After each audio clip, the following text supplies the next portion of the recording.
He called me sweetheart in front of 40 officers, then laughed, like it was a joke. The room joined him. Men who'd never flown through a storm in their lives smirked while I stood there, the air too thin to breathe. I smiled once, just enough for him to see the scar he couldn't name, because the man mocking me was the brother of someone who died saying my name. When he asked, "What's your call sign, Rivera?" I told him, "Reaper 0. And in that instant, every sound in the room vanished, like the storm that once tried to take me finally came back for its debt. My name is Rachel Rivera, and that was the moment silence stopped being safe. They said the storm took them, but I still hear their voices when the tide turns. Charleston woke under a gray autumn sky, the air sharp with salt and cold. I taught a small group of veterans and young men down by the docks, showing them how to read the tide, how to trust the rope more than luck. When one laughed about how calm the ocean looked, I told him, the ocean doesn't forgive mistakes, it just hides them. He thought it was a joke. I didn't. Back home, the house smelled of salt and steel. My father's silver ring sat beside the old flight helmet on the table. I polished it every morning, as if precision could keep memory from rusting. The laptop blinked. An email waited. Joint SEAL Aviation Reintegration Program. Norfolk Naval Base. Temporary advisor appointment. Signed, Admiral Marcus Hale. I stared at the name until my chest tightened. The storm came back in pieces, the radio static, the aborted call, the scream before the crash. 8 years hadn't changed the sound. I closed my eyes, breathed in the metallic air, and typed 2 words that tasted like salt. Accept? 2 weeks. The cursor blinked once before the message sent. Outside, the tide shifted against the pier, and I knew silence was ending. The first thing that hit me was the smell, jet fuel and salt grinding together in the wind, the sound of boots echoing off concrete. Norfolk was louder than I remembered, brighter, sharper, built to remind people where power lived. Men in uniform glanced up as I passed, their looks caught between curiosity and dismissal. A voice from somewhere behind me said, "Female pilot? Navy? Haven't seen that in a while." I didn't bother turning around. Admiral Marcus Hale greeted me with a nod that wasn't quite a greeting. He skimmed my file, his eyes never lifting. "You'll handle air coordination," he said. "No field flights, just theory." When I asked why, he looked straight through me, because theory doesn't crash. I held his gaze until he turned away. Silence was safer, but it wasn't surrender. That night at the officers' mess, the jokes came easy. The Navy's trying diversity again, a lady pilot among SEALs. Their laughter scraped across the metal tables. I smiled, small and sharp, and let it pass. Inside, I felt the old armor slide back into place, quiet as steel. Later, in the hallway, a young lieutenant with nervous eyes stopped me. "They don't mean it, ma'am. They're just like that. That's exactly how harm begins," I said. Her mouth closed, her shoulders straightened. The next morning, I stood before a wall of photographs in the conference room, faces frozen in black and white, each stamped with a name. Those who flew through the storm and never landed. One of them stopped me cold. Ethan Hale, his eyes still bright beneath the ice of the frame. Below it, a caption read, "Photo by Lieutenant Marcus Hale." My chest tightened. So it's his brother. The man who dismissed me had once written the report that ended with 4 words. Pilot error, cause undetermined, and for the first time since arriving, I wondered what truth that file had buried to keep its silence intact. The conference room smelled of fuel and coffee, its steel walls vibrating with the low hum of nearby engines. 42 men in dark blue uniforms filled the oval table, their shoulders squared, voices clipped and certain. I was the only woman in the room. I began the briefing with the map projected behind me. Altitude 1,200 feet, speed under 80 knots. It's not the storm that kills you, it's hesitation. My tone stayed even, practiced, but I could feel their attention drift the way air slips under a door. Marcus Hale cut in before I finished. "Interesting theory. Maybe next time we'll let our lady pilot handle the turbulence section. She must know a thing or two about rough air. Laughter burst around the table, short, sharp, a test of how far they could push it. Someone whistled. A mug hit the metal with a thud. I stood still, letting the noise echo. The smile on his face was the kind that measured obedience. He leaned back, voice smooth with authority. By the way, what's your call sign? Rivera? Every pilot has one. Or did you not make it that far? For a heartbeat, I heard the hiss of rotor blades in my memory. Then I said, slow and clear, Reaper 0. The sound drained from the room. A pen clattered to the floor, small, explosive. Someone whispered, she's the Reaper. Another voice, lower, the Black Coast pilot. Marcus's face went pale, his jaw slack. His brother's ghost had just walked through the door, wearing my name. You wanted the name, Admiral. You just got it.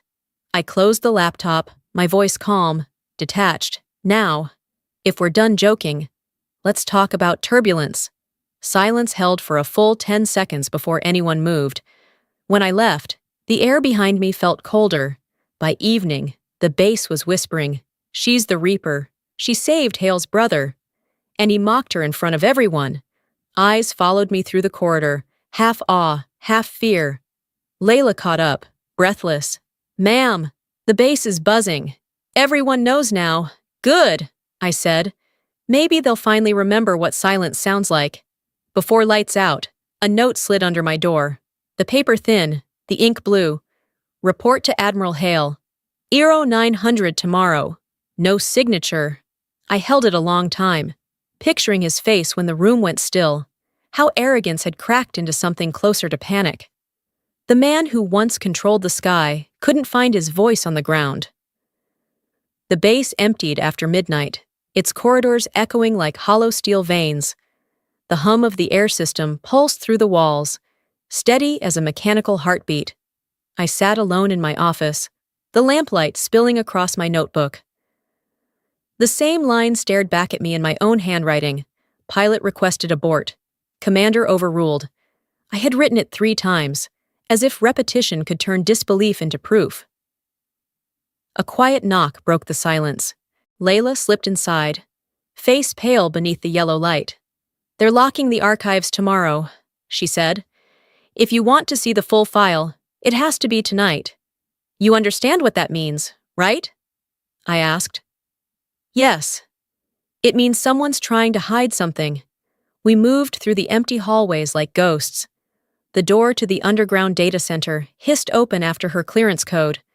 The room smelled of dust and circuitry, the light flickering weakly overhead. Layla's hands flew over the keyboard until rows of red-coded files appeared. Operation Black Coast, File 233. She looked at me once before clicking it open. There it was. Pilot requested abort. Command decision. Proceed. At the bottom, a signature flickered into view. M. Hale. My chest went still. He hadn't just watched it happen. He had ordered it. The mission log showed a later edit, dated 3 months after the crash, from the Command Review Office in Norfolk. I zoomed in, my pulse hammering in my ears. The evidence had been altered. The storm wasn't the only thing that buried people that night. When we backed up the file, the computer chimed an alert. Unauthorized access. Command alert sent. Layla froze. They know we're in. Then we better take something worth the risk. We ran the extraction, slipped the drive into my jacket, and left the lights burning behind us. By morning, the air on base felt heavy, expectant. Rain threatened but never came. Layla's desk was empty, her badge gone. A technician murmured that security had taken her in for questioning, breach investigation. My throat tightened. When I reached my office, my computer was already on. A single email pulsed in the inbox. You deserve to know the real transmission. Attached was an audio file, Black Coast Com, log. I put on the headphones. First, static, then wind, violent and raw. Request abort. Repeat. Abort mission. Engine damage. Visibility 0.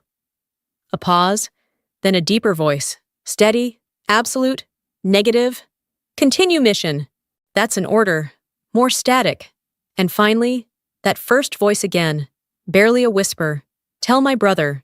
The pilot did everything right. The line cracked, then went silent. I sat back, the headset sliding from my ears. My hands trembled. The storm outside had ended years ago, but the one inside me hadn't. I pressed my palms against my eyes and felt the tears spill through anyway. You died forgiving him, I whispered, and he spent years hating me. Ethan Hale's last words filled the air between us, a mercy neither of us had earned. The man who perished in the storm was the only one who ever found peace.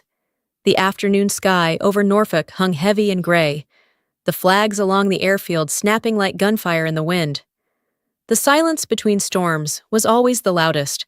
When the message appeared on my screen, my office, 1600, come alone, I knew the calm had run out. Marcus Hale's office smelled of oak, salt, and something stale, regret. Maybe. He didn't rise when I entered. His eyes were bloodshot, the lines around his mouth cut deeper than I remembered. You weren't supposed to see that file, he said. Then you weren't supposed to sign it, I replied. The words landed hard. For a long moment, the only sound was the clock ticking behind him. He finally looked up, blue-gray eyes, dull but steady. You think I wanted him dead? No, I said. I think you wanted to be God that night. He leaned forward, hands clasped, voice low but tight. I told him to continue because stopping would have meant losing the mission, and continuing meant losing your brother. The air thickened between us, heavy with what neither of us wanted to say aloud. Outside, wind battered the windows. Inside, he fought for composure. Then, without warning, Marcus reached into his desk drawer and set a black USB drive on the table. Its surface caught the light like oil on water. This was in the wreckage. I kept it. Why? Because I couldn't bear the mercy in his last words. He turned toward the window, the papers on his desk lifting as the breeze pushed through the cracks. Every night, I replayed it, hoping to hear him hate me, but he never did. His voice broke slightly at the end, and for the first time since meeting him, I saw not an admiral, but a man stripped of armor. I took the drive, the weight of it disproportionate to its size. As I reached the door, he spoke again, softer. If you're going to destroy me, at least listen first. I left without answering, but his words followed me down the corridor, chasing the sound of my boots. Rain came that night, soft but insistent, the kind that seeps through cracks in memory. I sat alone in my quarters, the lamp casting a small circle of gold around the laptop. The USB blinked once when I connected it, alive again after years in the dark. Voice log tuto fort wav, static. Then the familiar roar of rotor blades straining against wind. Ethan's voice broke through, ragged but calm. Request abort. Rotor hit. We're losing altitude. Then Marcus, calm, commanding, the voice of a man who believed in control. Negative. You can still make it. Proceed. Seconds later, Ethan again. Quieter now. If we crash, tell her. She flew through hell and brought us home. A sudden metallic shriek, a burst of static, and then silence. I didn't move. My hands trembled against the keyboard, the tears I didn't notice falling onto the desk. The storm outside kept rhythm with my breathing. He hadn't cursed his brother. He hadn't blamed me. In the end, Ethan Hale had carried both our absolutions into the dark. By dawn, the knock came. 2 officers stood waiting, their faces expressionless. One read from a sheet. You're temporarily suspended, pending investigation for unauthorized data access. Then investigate the truth, too, I said. They didn't respond. They didn't have to. The system always spoke through silence. Hours later, I walked out of the security building, stripped of clearance, rank heavy on my chest, but lighter somehow. Layla was waiting by the hangar, her hair damp from rain, eyes wide. Ma'am, are you angry? Anger needs fuel, I told her, and I'm running on something colder. The wind off the bay carried the scent of salt and jet exhaust, the same smell that had once meant survival. The storm had passed, but the air still held its memory. Somewhere in the distance, waves broke against the pier, steady, inevitable, patient. It wasn't peace, not yet. But it was the sound of it coming. The hall in Washington was cold enough to feel like judgment. The ceiling stretched high, white lights humming above a long polished table where metals caught the glare like mirrors. At its center sat the panel, generals, admirals, lawyers in crisp uniforms, and across from them, Admiral Marcus Hale.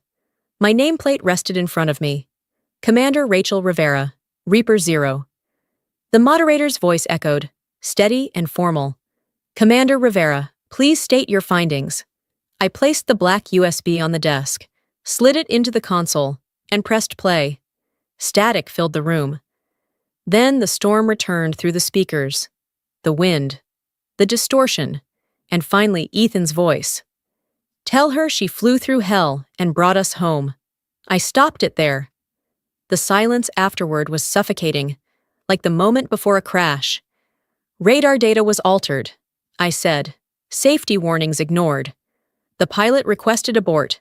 The command denied it. 2 men died, one in a storm, one in silence. Both deserved truth. Every word sounded too clear against the marble. Marcus's eyes dropped to the table, his hands clasped tight. Then, without permission, he stood.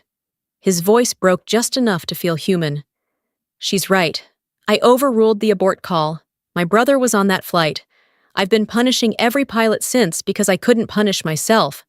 A murmur rippled through the panel, then faded. I looked at him. No triumph. No vengeance. Just recognition. Leadership without accountability destroys trust faster than any storm. I said. No one moved. The lights burned white against the dark wood, cutting a clean line down the middle of the table. When they finally spoke, it wasn't with anger but resolve. I don't recommend his removal. I continued. I recommend reassignment to teach what failure looks like. The oldest officer on the panel, a man with silver hair and eyes like winter, gave a slow nod. Request approved. Admiral Hale to Leadership Ethics Training Command. He paused, turning toward me. Commander Rivera, appointed head of Joint Flight Operations. The decision landed without applause. The room filled with a silence heavier than sound, a silence that meant respect, the kind I hadn't felt since before the war. For the first time in 8 years, I breathed without the taste of metal. As the officers stood to leave, Marcus looked at me across the table, his expression stripped of rank. You didn't have to do that, he said quietly. Someone had to teach the storm how to end. We walked out into the corridor, the echo of our footsteps following us in opposite directions.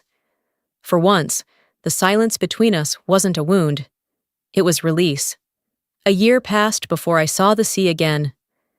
San Diego's air tasted warmer, lighter, the kind of air that no longer carried storms.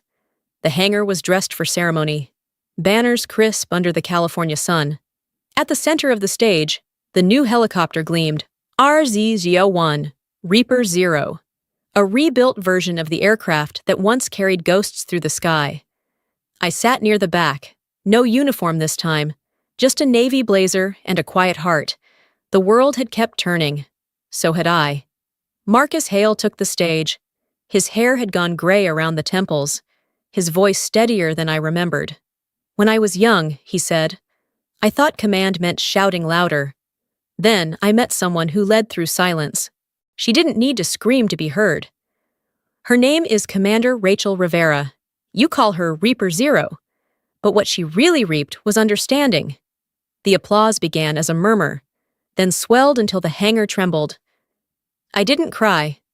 The tears had already been spent long ago, in storms no one else heard. I only smiled, softly, gratefully, and let the sound wash over me. When the crowd thinned, a young woman waited by the aircraft, a notebook pressed to her chest. Grace Hale, Ethan's daughter. She looked more like him than she knew. "Ma'am," she said, "my father wrote this before his last flight."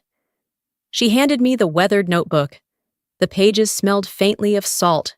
On the last page, in slanted handwriting, "To the pilot who flew through hell and brought us home."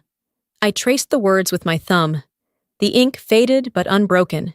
"He finally flew by faith," I whispered. Grace smiled. The kind of smile that forgives history. "They named the new chopper after your call sign," she said. RZ-01. Outside, the sky turned gold. The sunlight hit the helicopter's frame, and for a moment, it looked like it was made of fire and memory. The wind rose off the bay, warm and clean, carrying the faint thrum of rotors as another aircraft took off in the distance. I watched the horizon and spoke to no one in particular, my voice low, almost prayerful. They called me Reaper Zero, but all I ever wanted was to bring people home. The rotors on the tarmac began to spin, their rhythm even and calm. Not a warning this time, just a heartbeat. As the sound faded into the vastness, I felt it settle inside me, steady and sure. There were no more storms left to fight. The sky had finally cleared. The light stretched across the ocean, gold bleeding into blue, and for the first time in years, I believed that peace could be earned.